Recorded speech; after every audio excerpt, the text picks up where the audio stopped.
Chapter 6 of The Picture of Dorian Gray. "I suppose you've heard the news, Basil?"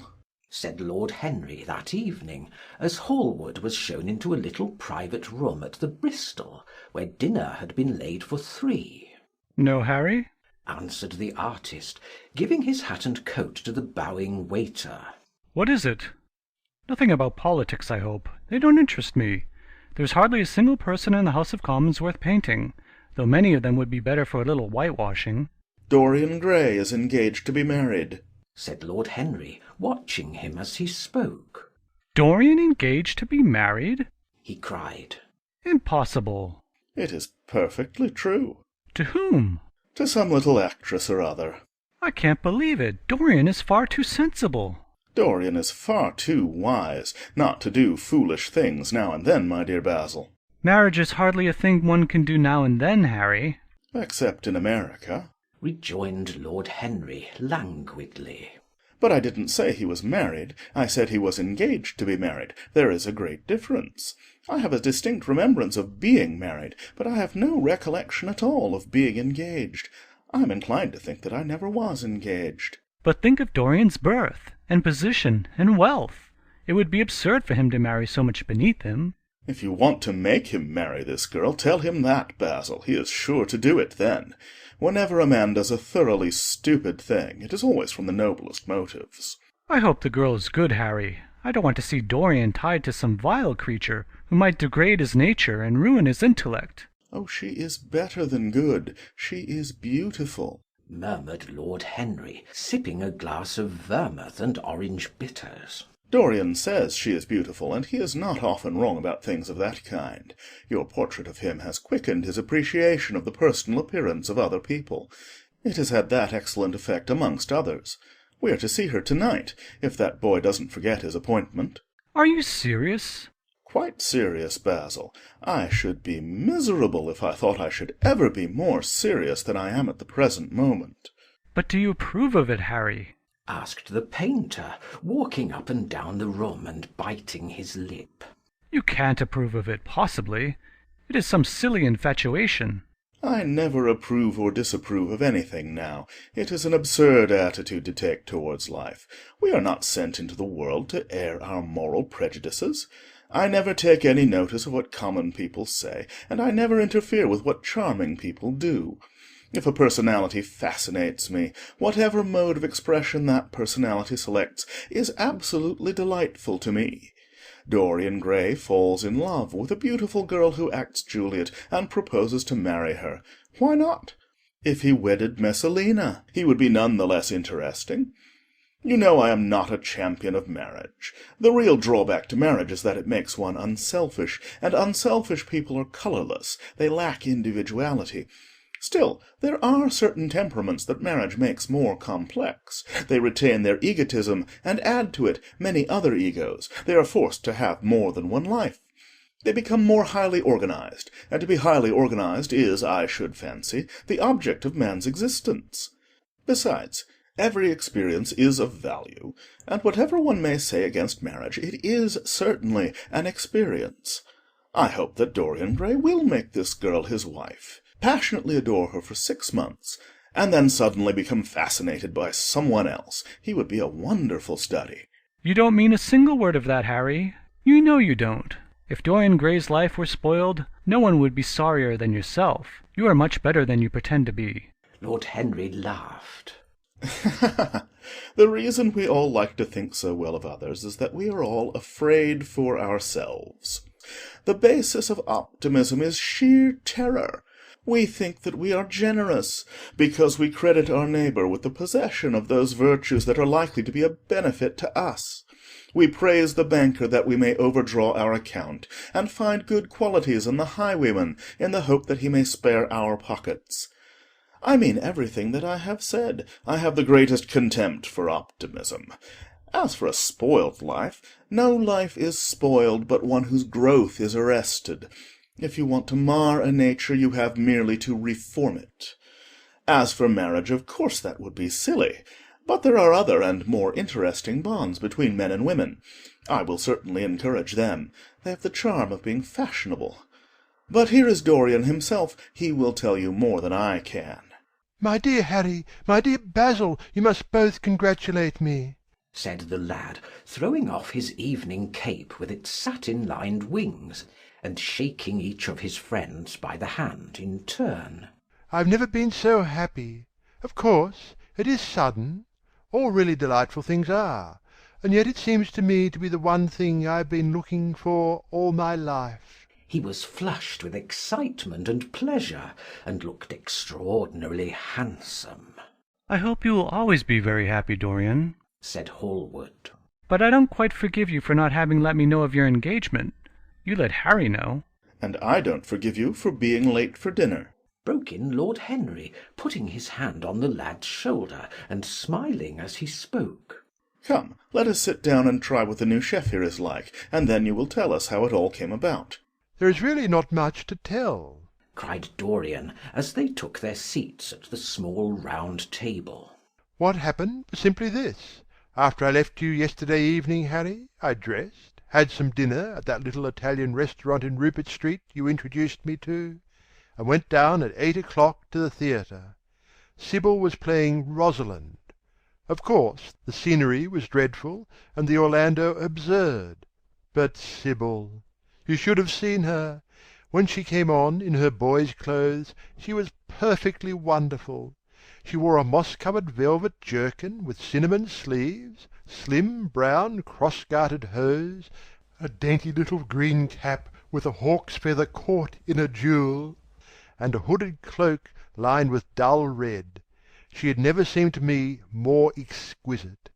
She had all the delicate grace of that Tanagra figurine that you have in your studio, Basil. Her hair clustered round her face like dark leaves round a pale rose. As for her acting, well, you shall see her to-night. She is simply a born artist. I sat in the dingy box absolutely enthralled. I forgot that I was in London and in the 19th century. I was away with my love in a forest that no man had ever seen. After the performance was over, I went behind and spoke to her.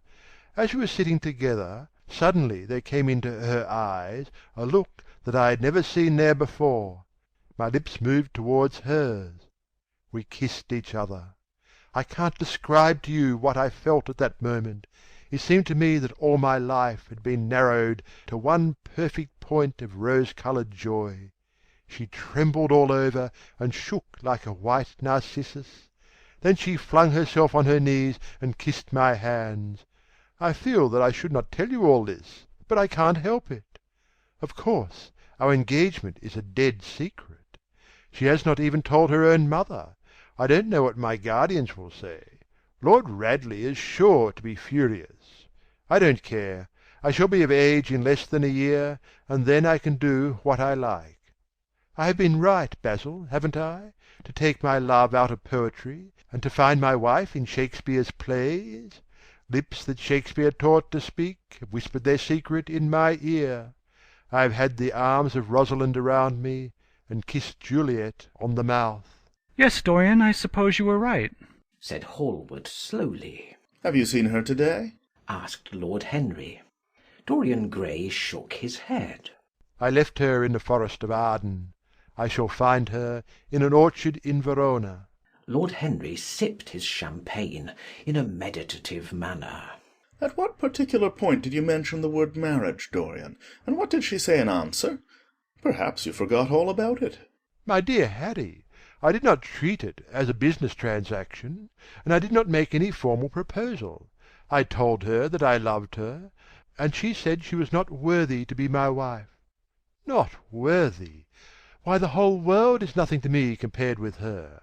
Women are wonderfully practical, murmured Lord Henry. much more practical than we are. In situations of that kind we often forget to say anything about marriage, and they always remind us. Hallward laid his hand upon his arm. "Don't, Harry. You have annoyed Dorian. He is not like other men. He would never bring misery upon anyone. His nature is too fine for that." Lord Henry looked across the table. Dorian is never annoyed with me, he answered. I asked the question for the best reason possible, for the only reason indeed that excuses one for asking any question. Simple curiosity. I have a theory that it is always the women who propose to us, and not we who propose to the women. Except, of course, in middle-class life, but then the middle classes are not modern. Dorian Gray laughed and tossed his head. You are quite incorrigible, Harry, but I don't mind. It is impossible to be angry with you. When you see Sybil Vane, you will see that the man who could wrong her would be a beast without a heart. I cannot understand how anyone could wish to shame the thing he loves. I love Sybil Vane. I want to place her on a pedestal of gold, and to see the world worship the woman who is mine. What is marriage? An irrevocable vow. You mock at it for that. Ah, don't mock. It is an irrevocable vow that I want to take. Her trust makes me faithful, her belief makes me good. When I am with her, I regret all that you have taught me. I become different from what you have known me to be. I am changed, and the mere touch of Sybil Vane's hand makes me forget you and all your wrong, fascinating, poisonous, delightful theories. And those are? Asked Lord Henry, helping himself to some salad. Oh, your theories about life, your theories about love, your theories about pleasure. All your theories, in fact, Harry.